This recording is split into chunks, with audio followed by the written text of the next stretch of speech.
Salam sejahtera kepada seluruh warga Malaysia. Terima kasih masih berada di channel ini.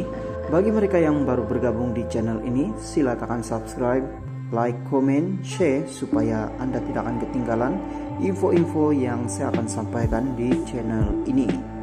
Berita hari ini saya mau kongsikan kepada Anda daripada berita harian. Tindakan HJJ belakangkan pemimpin tidak sebulu wajar. Kota Kinabalu, tindakan Ketua Menteri Sabah Datuk Seri HJJ Noor yang didakwa membelakangkan cadangan membentuk kerajaan perpaduan bersama pihak yang tidak menyokong kepimpinannya sebagai sesuatu yang wajar. Pensyarah kanan Universiti Malaysia, Sabah, Prof. Madya, Dr. Lee, berkata adalah mustahil untuk HJJ memasukkan wakil dari parti yang jelas tidak menyukainya dan kerajaan pimpinannya dalam kabinet baharu atas nama kerajaan perpaduan semata-mata.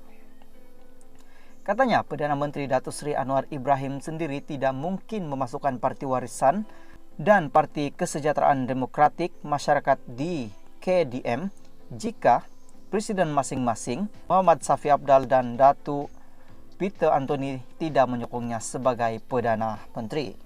Dalam konteks ini, tidak logikkah Warisan dan KDM yang tidak menyokong HJJ dimasukkan dalam barisan kabinet pimpinannya? Katanya ketika ditanya mengulas mengenai rombongan kabinet baharu Sabah di sini hari ini. Kabinet baharu yang diumumkan HJJ itu disifatkan sebagai membelakangkan cadangan Anwar mengenai pembentukan kerajaan perpaduan di peringkat negeri seperti didakwa Ketua UMNO Sabah Datuk Seri Bong Mokhtar Radin. UMNO Sabah turut tidak mengiktiraf dua ahli Dewan Undangan Negeri adun mewakili parti itu, Datuk Yayah dan Datuk James, yang masing-masing dilantik sebagai timbalan Ketua Menteri Ketiga dan Menteri Kerja Raya serta Menteri Pembangunan Masyarakat dan Kesejahteraan Rakyat. Mengulas mengenai kerajaan perpaduan, Kuok berkata kabinet negeri yang baharu dibentuk hari ini sudah menggambarkan konsep berkenaan kerana memasukkan pelbagai parti termasuk Pakatan Harapan PH. Kerajaan Sabah hari ini adalah kerajaan perpaduan PH. Sudah dimasukkan dalam barisan kabinet baharu itu. Kita perlu sedar dan ingat bahwa kerajaan perpaduan bermakna kerajaan yang terbentuk daripada parti atau ahli politik yang bersetuju dan menyokong seseorang sebagai ketua, seperti menyokong Anwar Ibrahim sebagai Perdana Menteri. Jika hari ini Warisan dan KDM menyokong HJJ sebagai Ketua Menteri seperti mana mereka menyokong Anwar sebagai Perdana Menteri, sudah pasti ada wakil mereka dalam barisan kabinet tapi mereka tidak menyokong.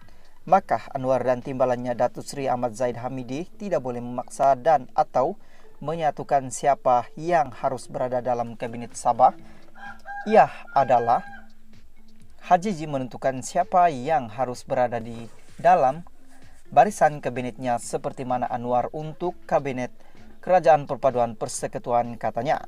Mengulas lanjut penganalisis politik Sabah berkata HJJ menunjukkan bahwa beliau lebih pemurah berbanding Anwar dan Zahid kerana mengekalkan jawatan timbalan Ketua Menteri untuk UMNO Sabah. Kerajaan perpaduan Anwar hanya memberikan jawatan timbalan menteri kepada UMNO Sabah walaupun UMNO Sabah menyumbang 6 kursi 20% daripada 30 kursi BN di seluruh negara. Tiada siapapun jawatan menteri, tiada satu pun jawatan menteri penuh diberikan kepada UMNO Sabah dalam kerajaan perpaduan persekutuan, katanya. Mengenai kekuatan kabinet baru itu, beliau yakin kerajaan pimpinan HJJ akan bertambah kukuh kerana terdiri daripada adun yang menyokong kepimpinannya. Mereka yang mengumumkan menarik sokongan terhadap HJJ secara otomatiknya sudah meletak jawatan sebagai anggota kabinet HJJ serta menyebabkan mereka sendiri tidak layak dipertimbangkan sebagai anggota kabinet, katanya. Salam sejahtera kepada seluruh warga Malaysia. Terima kasih masih berada di channel ini. Bagi mereka yang baru bergabung di channel ini, silakan subscribe, like, komen, share supaya Anda tidak akan ketinggalan info-info yang saya akan sampaikan di channel ini. Berita hari ini saya kongsikan kepada Anda daripada Malaysia kini. Bong Mokhtar, adun BN dipindah ke blok Pembangkang. Tempat duduk pengurusi BN Sabah merangkap adun.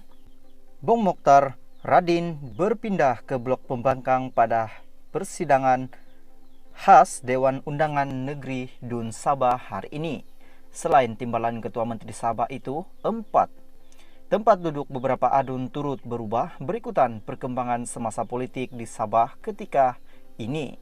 Ini termasuk kursi adun BN yang sebelum ini menyandang jawatan menteri dalam kabinet negeri, yaitu adun Kerambunai Yaakob Khan dan adun Sukau Jeffrey Arifin. Mereka juga kini berpindah ke blok Pembangkang. Bagaimanapun, kedudukan tempat duduk 5 adun BN Sabah yang secara terbuka menyatakan sokongan mereka kepada kepimpinan Ketua Menteri Sabah Haji Jinur kekal tidak berubah.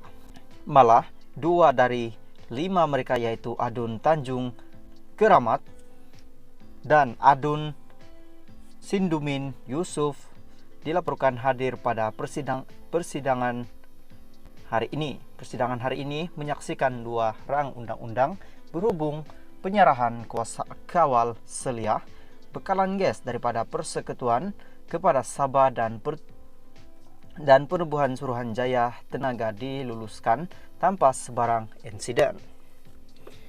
Walaupun masih belum ada pengumuman rasmi daripada HJJ, penyusunan semula kursi Bong Mokhtar memberi bayangan bahawa dia tidak akan dipecat daripada menjadi timbalan Ketua Menteri.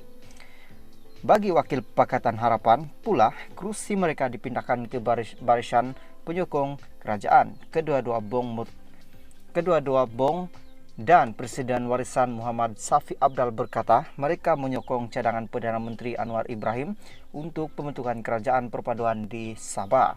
Sebelum itu, Bong Mokhtar dalam satu kenyataan berkata sebahagian besar adun BN Sabah tidak hadir pada sidang khas Dun hari ini kerana mereka akan menghadiri Perhimpunan Agung UMNO di Kuala Lumpur.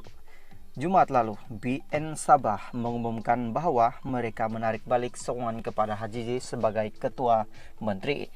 Bagaimanapun tindakan itu gagal menumbangkan HJJ sebagai Ketua Menteri kerana 5 daripada 18 ahli parlimen BN Sabah dan 7 adun Pakatan Harapan memilih untuk kekal bersamanya.